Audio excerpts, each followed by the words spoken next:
Assalamualaikum warahmatullahi wabarakatuh. Kami dari kelompok 6 atau kelompok yang bernamakan kelompok Imam Bojo ingin mempresentasikan hasil diskusi kami yang berjudul pengantar kewirausahaan teknologi. Okay, next.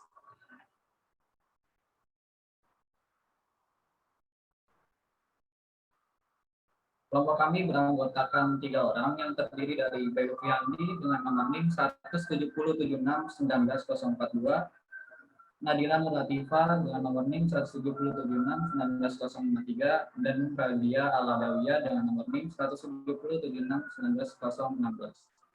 Oke, next. Oke, ini adalah bagian-bagian atau poin-poin penting dari hasil diskusi kami. Yang pertama itu ada pendahuluan atau definisi.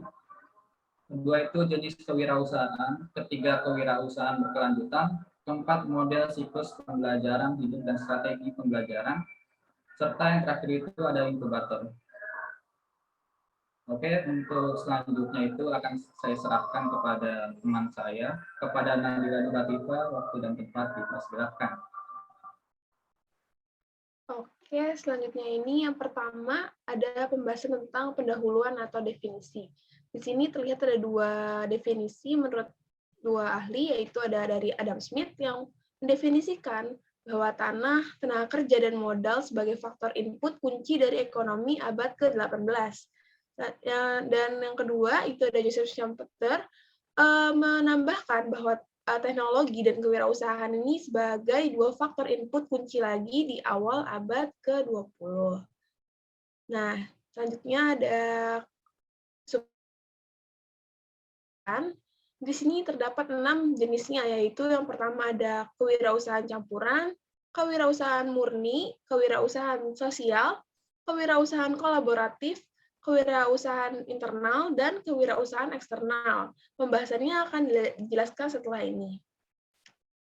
Nah, di sini jenis yang pertama ada kewirausahaan campuran. Kewirausahaan campuran ini dibagi menjadi dua, yaitu kewirausahaan karyawan dan kewirausahaan kapitalis.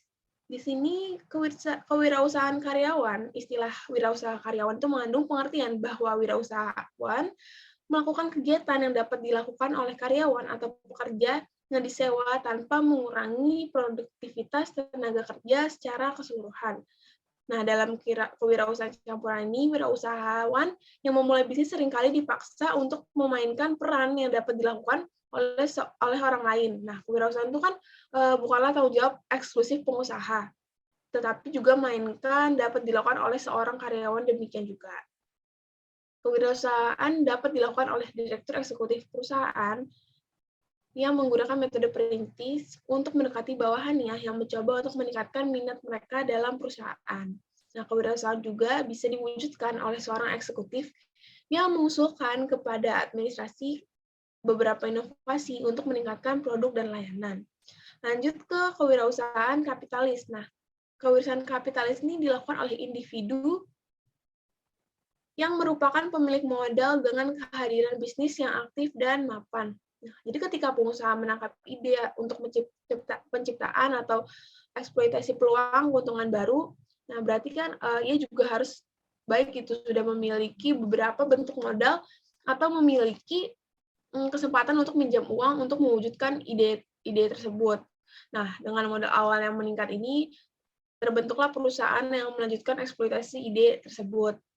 Bertindak sebagai kapitalis investor dan percaya bahwa nantinya tindakan terbaik adalah menempatkan uang di perusahaan itu sendiri. Nah, peran pengusaha kapitalis ini tuh cenderung terbatas. Mengapa? Karena meningkatnya kemungkinan untuk mengumpulkan dana dari sistem keuangan dan berbagai bentuk kerjasama bisnis. Oke, jenis yang kedua ini ada kewirausahaan murni. Nah, kewirausahaan murni ini terdiri dari kegiatan yang tidak dapat dilakukan dengan gaji karyawan atau secara eksklusif oleh agen lain, seefektif mereka dicapai oleh pengusaha. Nah, kewirausahaan murni ini juga mencakup semua kegiatan yang diidentifikasi oleh kayak wirausahaan sebagai tindakan efisiensi tinggi yang tidak akan memberikan hasil yang sama-sama menguntungkan jika dilakukan oleh entitas atau individu lainnya. Selanjutnya, jenis yang ketiga itu ada kewirausahaan sosial. Kewirausahaan sosial disebut sebagai kegiatan kewirausahaan yang bertujuan untuk memenuhi kebutuhan sosial dan kebutuhan kemanusiaan. Nah, tujuannya itu biasanya tindakannya untuk tujuan kemanusiaan yang dapat dicapai melalui. Lalu selanjutnya ada kewirausahaan yang keempat, yaitu kewirausahaan kolaboratif.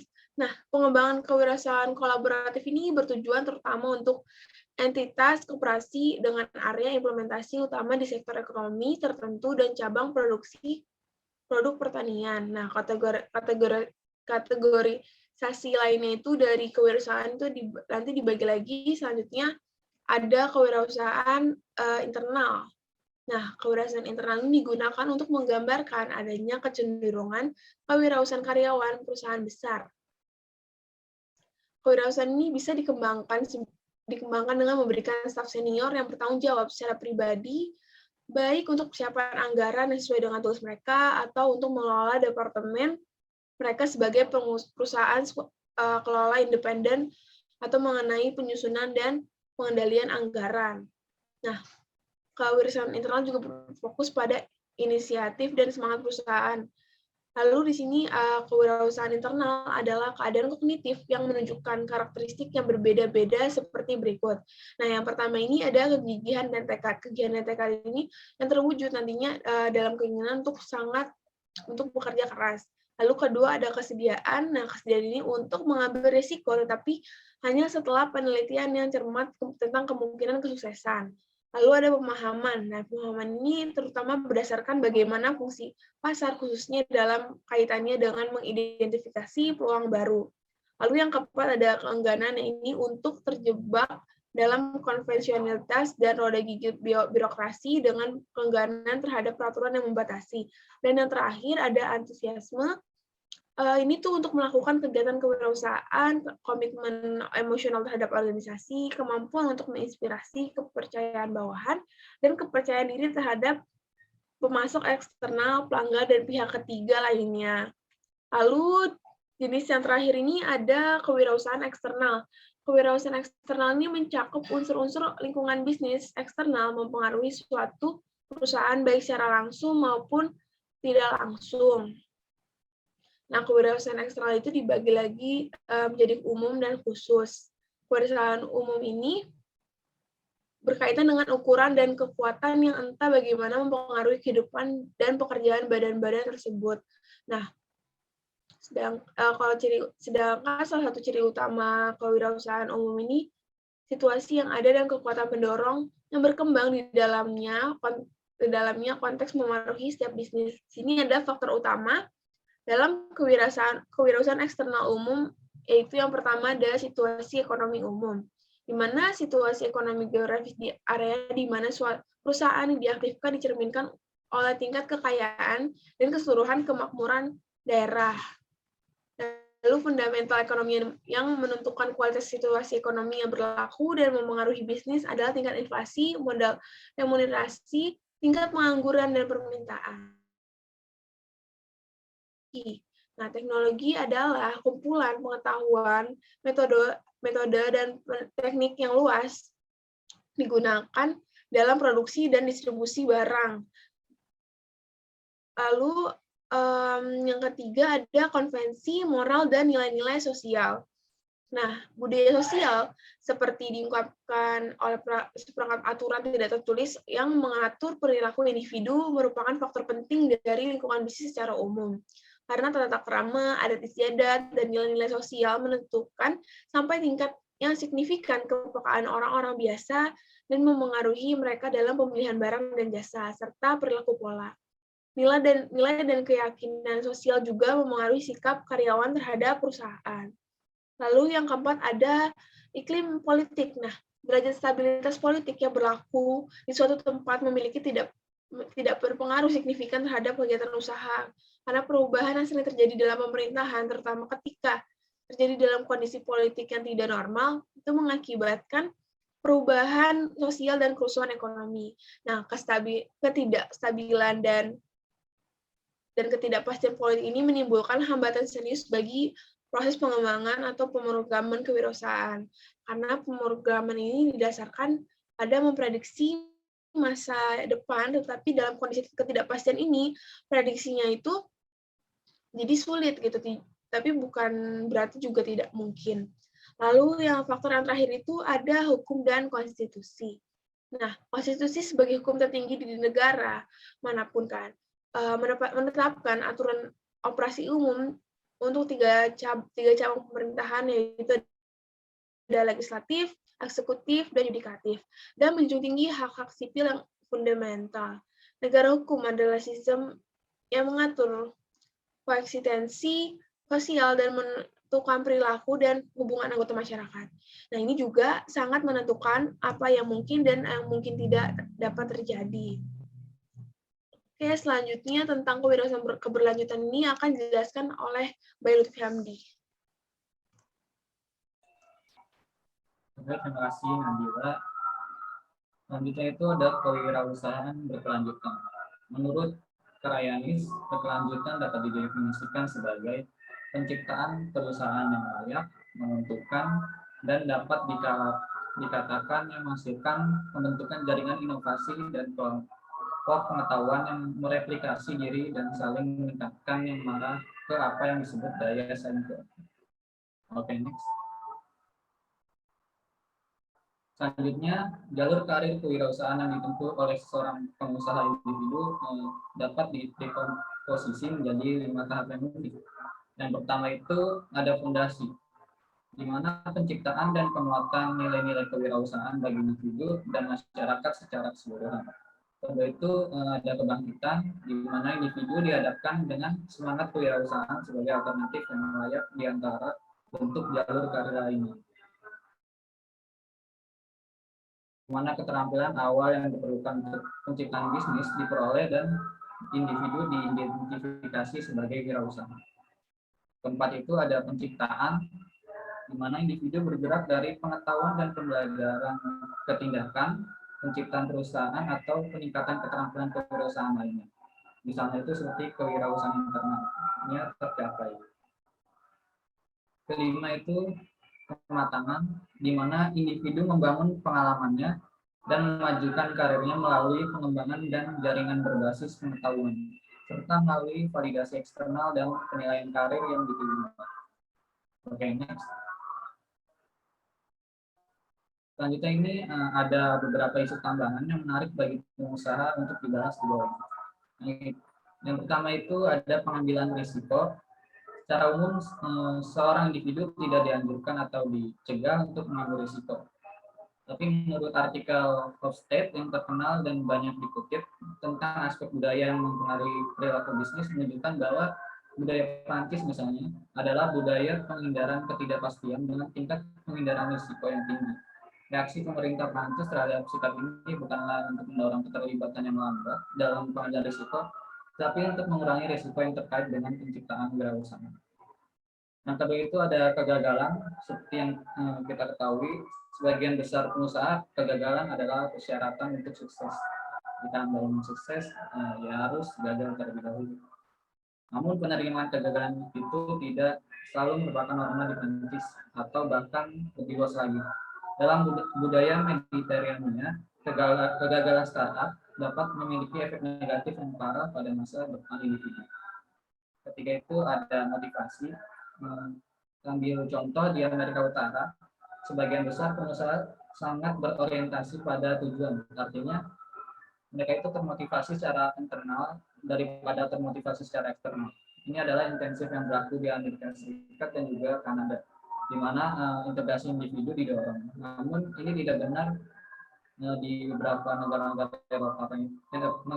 Eropa lainnya, di mana lebih banyak penekanan diberikan kepada komunitas dan kelompok. Oleh karena ini ada kebutuhan yang kuat bagi individu di area ini untuk merasa bahwa mereka itu termasuk dalam kelompok dengan citra luar yang baik. Dan yang terakhir itu ada kepercayaan dan hubungan. Perbedaan antara kewirausahaan di Prancis dan juga bisnis di Amerika mencerminkan perbedaan besar antara dua budaya ini. Mengenai konseptualisasi elemen kepercayaan sebagai konstruksi sosial, Springer dan Thomas mengidentifikasi 5 dimensi kepercayaan dalam pekerjaan mereka yang berjudul struktur kepercayaan interpersonal di tempat kerja. Dengan kata lain, integrasi dianggap sebagai dimensi terpenting dari unsur kepercayaan, mengingat keempat dimensi lainnya tidak ada artinya tanpa komponen pertama. Keterbukaan itu penting, namun oke, untuk selanjutnya akan saya serahkan ke teman saya kepada Rabia. Waktu dan tempatnya dipersilakan. Oke, selanjutnya poin model siklus pembelajaran hidup dan juga strategi pembelajaran. Apa itu model siklus pembelajaran hidup? Menurut Chayani sendiri, model siklus pembelajaran hidup ini terdiri dari perkembangan kognitif, perilaku, fisik, mulai dari janin, tahap pertumbuhan, perkembangan hingga stagnasi atau kejatuhan. Maka penting sekali ketika kita tuh pas masa awal itu belajar dengan sesama teman. Kemudian selanjutnya pembelajaran pada perguruan tinggi pada masa pertengahan sesuai dengan kebutuhan pembelajaran berdasarkan prinsip pedagogis dan juga pendidikan manusia. Next. Nah, selanjutnya konteks lingkungan. Lingkungan tempat kita berada saat ini tentu saja mempengaruhi kehidupan kita, tetapi tidak hanya itu, juga mempengaruhi bagaimana kita tuh belajar.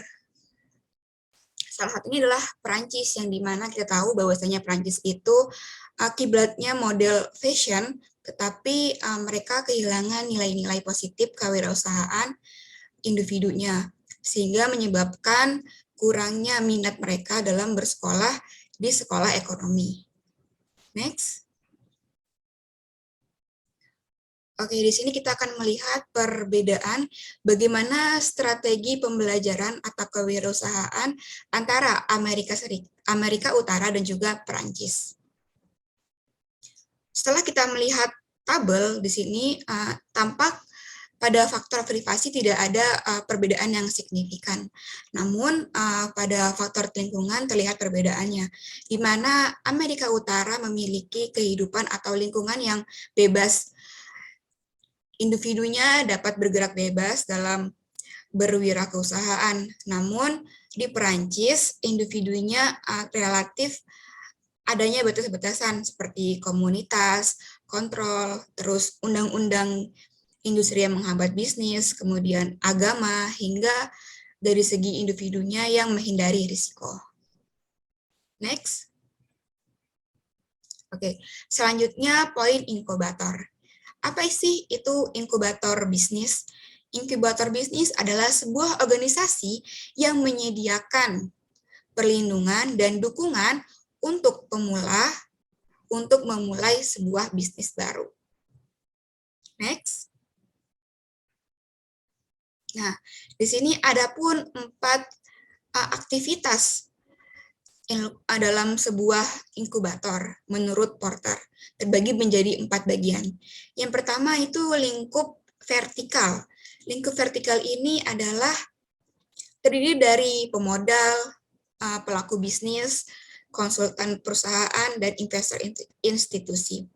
Di mana pada lingkup vertikal ini, inkubator memberikan dukungan berupa finansial dan administratif untuk perusahaan rintisan atau sering disebut juga startup. Kemudian yang kedua ada lingkup segmen. Lingkup segmen ini adalah lingkup yang menyediakan, inkubator menyediakan fasilitas yang dominan kepada internal. Contohnya, misalnya kita di perguruan tinggi, adapun si perguruan tinggi ini memberikan inkubator bisnis kepada mahasiswa-mahasiswa di dalam perguruan tinggi tersebut. Yang ketiga, adanya lingkup geografi, di mana lingkup geografi ini dipengaruhi oleh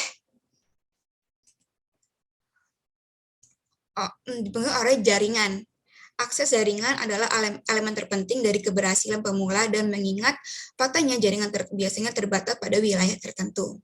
Selanjutnya, fokus industri, di mana inkubator program difokuskan pada industri yang cukup besar dan membuat usaha dan biaya menjadi berharga, di mana nanti bahwasanya ketika ada bisnis yang masuk dan diwadahi atau difasilitasi oleh inkubator ini, itu harus menghasilkan atau profit oriented.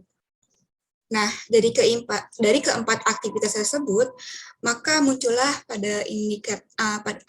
pola indikator yang paling umum ini. Yang pertama itu inkubator universitas, inkubator internal perusahaan, inkubator bisnis regional, inkubator komersial independen, dan juga inkubator virtual.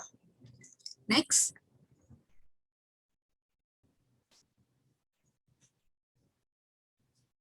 Nah, kemudian apa saja sih yang kita dapatkan ketika kita bergabung pada sebuah inkubator bisnis?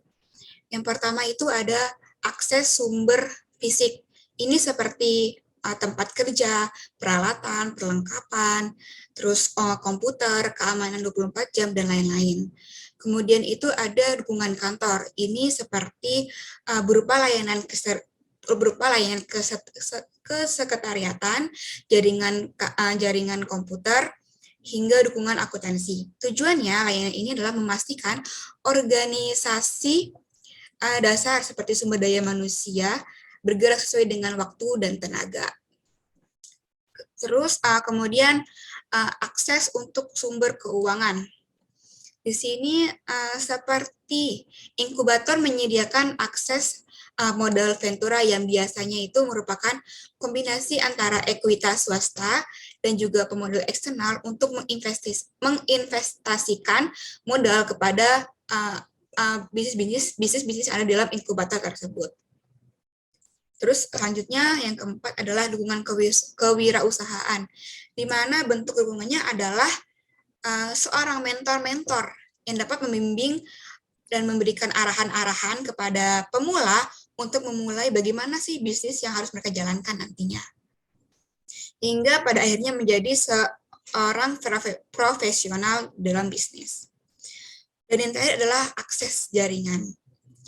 Inkubator pula tidak hanya mendukung pengembangan bisnis, tapi juga di sini inkubator menyediakan koneksi ataupun relasi yang akan menjadi partner atau mitra bisnis kepada bisnis-bisnis pemula ini gitu. Jadi nanti ketika sebuah bisnis itu sudah siap, mereka dapat disalurkan atau menjadi sebuah kerjasama pada pihak-pihak lainnya gitu.